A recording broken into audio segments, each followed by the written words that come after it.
Paul George is in a very interesting situation that could really impact the NBA, given how good of a player he is. He wants to be on a winning team, and after next season his player option comes up and we all assume he's going to decline it. He could stay with Indiana, he could go somewhere else, or the Pacers could trade him before they really can lose him, and I think it can create some really interesting situations around the league. But first we can just talk about Paul George, a two-way player who can defend multiple positions. I would say I would trust him between the point guard and some power forwards when it comes to defense. And then offensively, he can hit the outside shot, which of course is very important in today's NBA, being able to stretch the floor out and all that.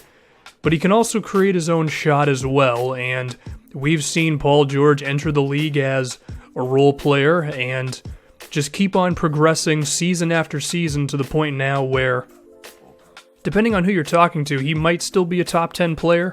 I think we would all agree that he is one of the 15 best players in the NBA, but as we're going to be detailing a little bit more as this video goes on, his ability to really show up in the big moments is huge. You could make the argument that he has maybe not declined this season, but he hasn't taken off the way that we may have wanted him to.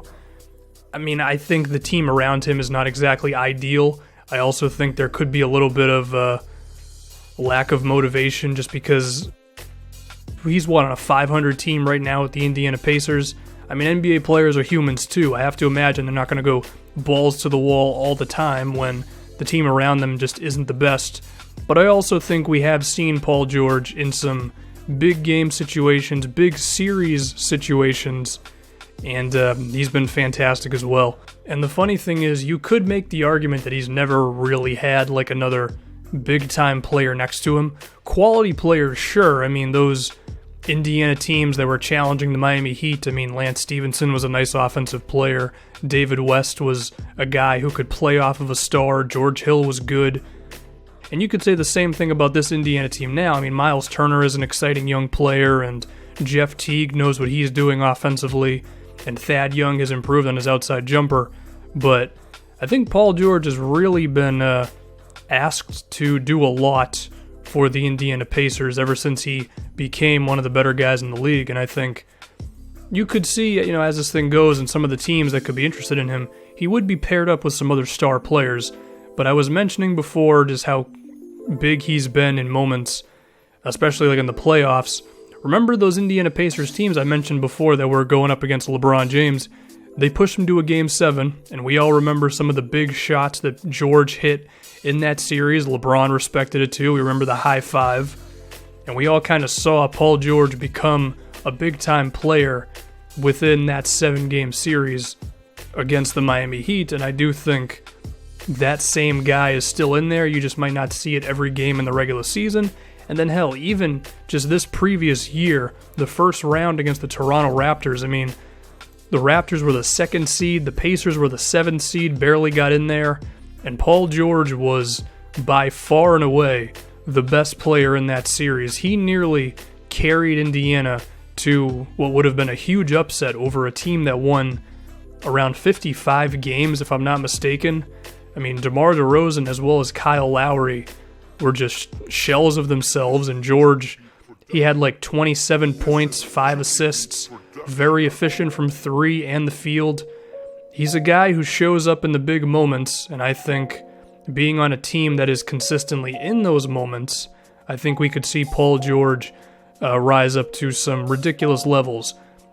But of course, you need the team around you, and Indiana this season, they just haven't excelled at any one thing. They're mid-tier in both offense and defense, and they've just been so inconsistent. I remember about 2 weeks ago or so, they were like 7 games over 500, looking like it was really about to turn around, and then they lost like 6 games in a row. So with his player option coming up after next season, there is a chance Indiana could not turn this thing around in time. He would decide to leave, or they might have to trade him. Now, they could turn into a winning product as well, but I think it's worth talking about. And I'm pretty sure we all have heard the rumor of him signing with the Los Angeles Lakers. I mean, George has said he wants to be on a winning team, and I'm a fan of this young Lakers core, but I highly doubt they're going to be a winning team after next season. Paul George is going to be 28 at that time. I just have a hard time believing he'd really want to commit to this Lakers team if he really wants to win. And so now we can talk about the first option I see, the Oklahoma City Thunder with Russell Westbrook. They're the 7th seed right now in a very good Western Conference. Even though Westbrook has been fantastic for them and he's the reason they're so good, they seem to have enough other guys, Steven Adams, some role players who know what they're doing. And I think if you paired up Westbrook and Paul George together, it wouldn't be as good as him and Kevin Durant, but it would still make them a very scary team in my opinion. And I think a move like that would start with Victor Oladipo.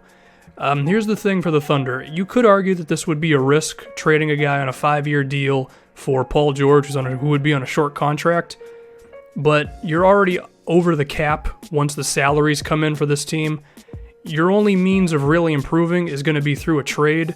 And given that Westbrook's deal is not the longest in the world, I do think you want to pair him up with another big-time player. And then for Indiana, I mean, you get a nice 24-year-old who's an effective two-way guy. I do think that's the beginning of a trade that could land Paul George in Oklahoma City and create a pairing of these two that would just be really damn awesome. I mean, Oklahoma City is already a very good defensive team with guys like Steven Adams and Andre Robertson, Jeremy Grant. I mean, Paul George would fit in very well there, and then we know how ridiculous Westbrook's been this season. There's a very good chance he could win the MVP, averaging a triple-double and 30 points. And then you just put Paul George in there. I think he would play off of Westbrook very well.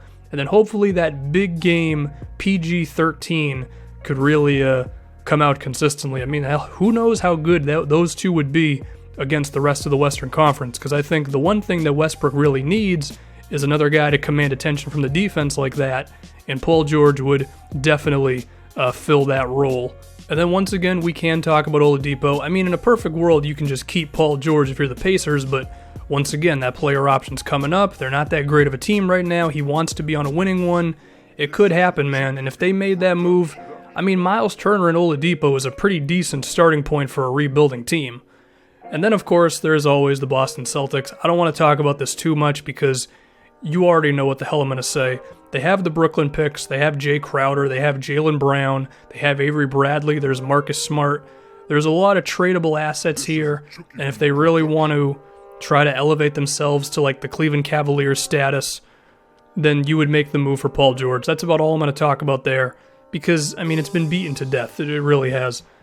But the other team that's intriguing would be the San Antonio Spurs. Part of me feels like Larry Bird and the Pacers are really just all about signing Paul George, and they're going to take it all the way down to the wire with him, similar to what happened to Kevin Durant in Oklahoma City. And if they want to take that risk, what could happen is PG decides to leave, and San Antonio, I mean, in 2 years, Tony Parker's going to be gone, Pau Gasol is going to be gone. The only guys guaranteed under contract are Kawhi Leonard, and I assume LaMarcus Aldridge is going to accept his player option. They're going to have a lot of money free, and Paul George, I mean, you want to be on a winning team, right? I think San Antonio would classify as that one. Him, as well as Kawhi Leonard and LaMarcus Aldridge. And then if you can still afford a guy like Patty Mills and Danny Green, I mean, that's a team that's really damn scary. And we can just talk about how good they would be defensively. On one side, you have Paul George, who is still a very good defensive player. I mentioned before, can defend probably the point guard through small forwards easily.